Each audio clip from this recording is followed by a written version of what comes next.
નમસ્તે. આજે આપણે વાત કરીશું મહારાષ્ટ્રમાં ઊભા થયેલા એક એવા વિવાદની જેણે રાજકીય અને સામાજિક વાતાવરણને ગરમાવી દીધું છે.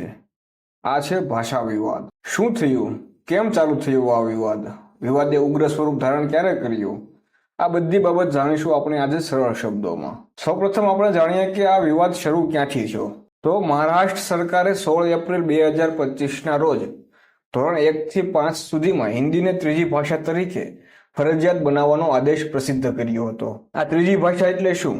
એટલે કે મહારાષ્ટ્રની શાળાઓમાં ધોરણ 1 થી 5માં મરાઠી, અંગ્રેજી અને હિન્દી ફરજિયાત ભણાવવામાં આવશે. આ નિર્ણય પહેલા મરાઠી પ્રથમ અને અંગ્રેજી બીજી ભાષા તરીકે ફરજિયાત હતી.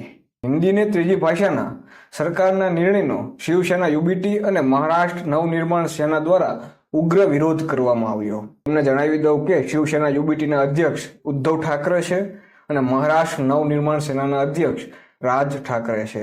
તેમનું કહેવું છે કે જો મહારાષ્ટ્રમાં હિન્દીને ત્રીજી ભાષાનો દરજ્જો આપવામાં આવશે તો મરાઠી ભાષાનું મહત્વ ઘટી જશે. સરકારના આ નિર્ણયના વિરોધમાં બંને ભાઈઓએ એટલે કે ઉદ્ધવ અને રાજે મહારાષ્ટ્રમાં એક સંમેલન કરવાની પણ જાહેરાત કરી દીધી. વધતા વિરોધને જોઈને મહારાષ્ટ્ર સરકારે હિન્દીને ફરજિયાત બનાવવાનો નિર્ણય 25 એપ્રિલ 2025ના રોજ સ્થગિત કર્યો અને હિન્દીને વૈકલ્પિક ભાષા તરીકે રાખવાનું જ નક્કી કર્યું. વૈકલ્પિક ભાષા એટલે જો વિદ્યાર્થી ઈચ્છે તો તે પસંદ હિન્દીને કરી શકે છે. સરકાર દ્વારા કોઈ ફરજિયાત હશે નહીં. જોકે હિન્દીને મહારાષ્ટ્રમાં ત્રીજી ભાષા તરીકે રાખવી કે કેમ તેના પર વિચાર વિમર્શ કરવા માટે સરકારે એક સમિતિની રચના કરી છે, જેના અધ્યક્ષ છે નરેન્દ્ર જાધવ. મહારાષ્ટ્રના મુખ્યમંત્રીએ કહ્યું કે હિન્દીની ભૂમિકા અંગે અંતિમ નિર્ણય નરેન્દ્ર જાધવ સમિતિના અહેવાલ પછી જ લેવામાં આવશે. અમે કોઈના દબાવમાં આવીને નિર્ણય લેવાના નથી. હિન્દીને ફરજિયાત બનાવવાનો આદેશ રદ થયા બાદ મનસેના પદાધિકારીઓએ રાજ ઠાકરેના નિવાસસ્થાને ઉજવણી પણ કરી લીધી અને મહારાષ્ટ્રમાં આ વિવાદ શાંત પણ થઈ ગયો. હવે આ વિવાદ ફરીથી ઉગ્ર શા માટે થયો? તો તેના માટે જવાબદાર છે 30 જૂનના દિવસે બનેલી તે ઘટના. 30 જૂનના દિવસે રાજ ઠાકરેની પાર્ટી મહારાષ્ટ્ર નવનિર્માણ સેનાના કાર્યકર્તાઓએ મહારાષ્ટ્રના થાણેમાં એક વેપારીને માર માર્યો હતો. કારણ તે વેપારીએ હિન્દી ભાષામાં વાત કરી અને મરાઠી બોલવાનો ઇનકાર કર્યો. આ ઘટનાનો વિડીયો ખૂબ વાયરલ થયો. પછી મુંબઈના વેપારી સંગઠનો પણ આક્રમક બન્યા અને 1 જુલાઈના રોજ થાણેના ભાઈદરમાં વેપારીઓએ મનસેના કાર્યકરો સામે કાર્યવાહીની માંગણી સાથે પ્રદર્શન કર્યું અને 1 દિવસની હડતાળ પણ પાડી. વેપારીઓએ કહ્યું કે મરાઠીનો અમે આદર કરીએ છીએ, પરંતુ ભાષાને મુદ્દે કાયદો હાથમાં લેવો તે અયોગ્ય છે. આ અંગે મુખ્યમંત્રીને પણ ફરિયાદ કરવામાં આવી છે. મનસેના કાર્યકરો દ્વારા વેપારીને માર મારવાની ઘટના દેશમાં ચર્ચાનો વિષય બની અને આખા દેશમાં રાજ ઠાકરે વિરુદ્ધ અવાજ ઉઠવા લાગ્યો.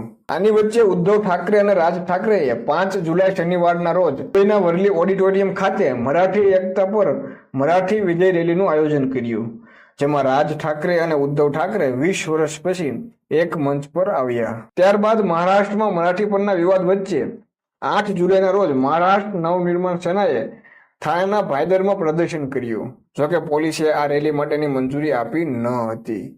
વેપારીઓના વિરોધ પ્રદર્શનના જવાબમાં મનસેને થાણેના ભાઈદરમાં જ રેલી કરી હતી. તેથી પોલીસે મનસેના ઘણા નેતા અને કાર્યકર્તાની ધરપકડ કરી. મનસેને ભાઈદરમાં જ શા માટે રેલી કરવી હતી? કારણ કે વેપારીઓએ ભાઈદરમાં જ મનસેની વિરુદ્ધ એક રેલીનું આયોજન કર્યું હતું.